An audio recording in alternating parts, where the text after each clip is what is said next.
disebutkan pada segmen tadi, kami akan membahas nilai hidup di taman ini. Halo semua, perkenalkan nama aku Nadia dan aku absen nomor 5. Nama saya Asir, saya absen nomor 8.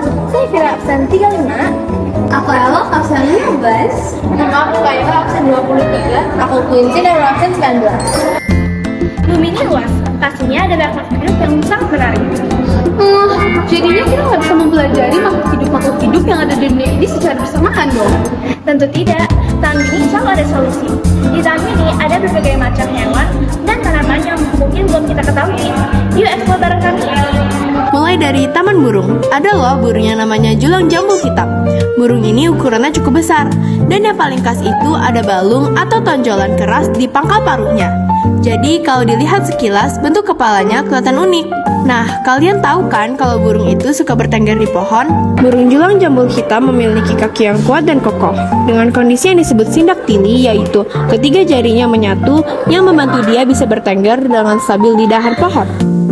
Di sekitar matanya juga terdapat bulu mata yang cukup menonjol, sehingga menjadi salah satu ciri yang mudah dikenali.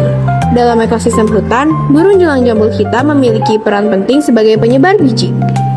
Burung kasuari gelambir tunggal adalah hewan soliter yang hidup di hutan hujan tropis.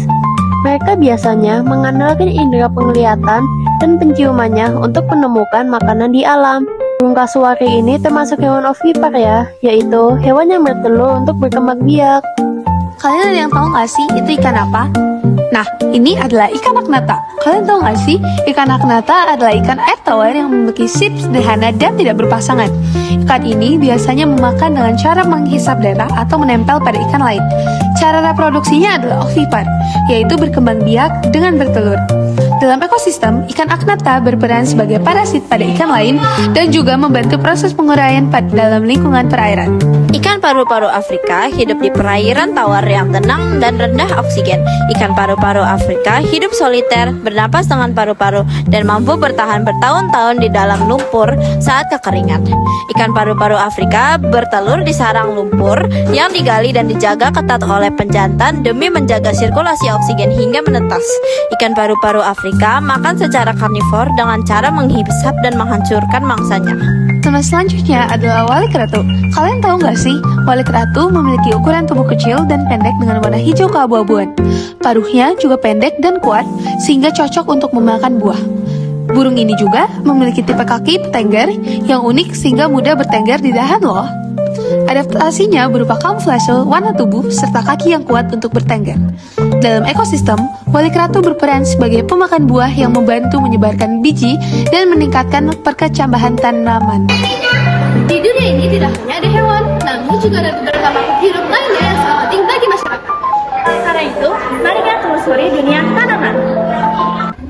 Mulai dari kaktus. Kaktus merupakan tumbuhan yang dapat berkembang biak secara generatif atau melalui biji dan juga vegetatif secara aseksual. Kaktus ini juga termasuk dalam kelompok sukulen atau tanaman berdaun duri yang dapat bertahan hidup pada lingkungan yang kering atau xerophyt yang memiliki batang yang sangat tebal dan lapisan lilin untuk menyimpan cadangan air. Wilayah yang dia tinggali adalah di wilayah tropis dan subtropis. Perannya dalam ekosistem juga sangatlah penting bagi lingkungan di sekitarnya. Ia bisa sebagai sumber air, penyedia makanan, dan habitat bagi satwa. Selanjutnya adalah pohon tama.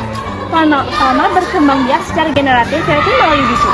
Pohon tama juga termasuk kelompok tumbuhan yang berbatang tunggal karena memiliki batang tegak yang biasanya tidak bercabang dengan daun besar yang tumbuh di atas bagian batang.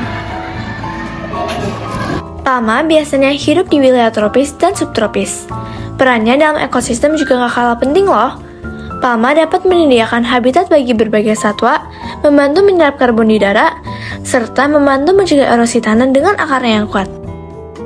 Nah jadi, Rhinum calamistratum adalah tanaman air yang berasal dari Kamerun. Habitat tanaman ini ada di perairan tropis yang jernih. Ia biasanya menyerap nutrisi lewat akar dan daun untuk makan. Tanaman ini berkembang biak dengan cara vegetatif lewat umbi dan tunas baru. Echinodorus tenellus punya peran penting sebagai produsen karena bisa membuat makanannya sendiri lewat fotosintesis. Selain itu, tanaman ini juga sering dipakai sebagai penutup dasar akuarium atau perairan. Menariknya lagi, tanaman ini juga membantu menjaga dasar perairan supaya tidak mudah mengalami erosi. Vallisneria adalah tumbuhan air yang berkembang biak secara vegetatif dengan stolon, yaitu tunas yang tumbuh menyamping dan kemudian menjadi tanaman baru. Tumbuhan ini biasanya hidup di danau dan sungai air tawar, terutama di perairan yang tenang. Dalam ekosistem, Vallisneria berperan sebagai produsen yang menghasilkan oksigen melalui fotosintesis, serta menjadi tempat berlindung dan bertelur bagi ikan serta organisme air lainnya.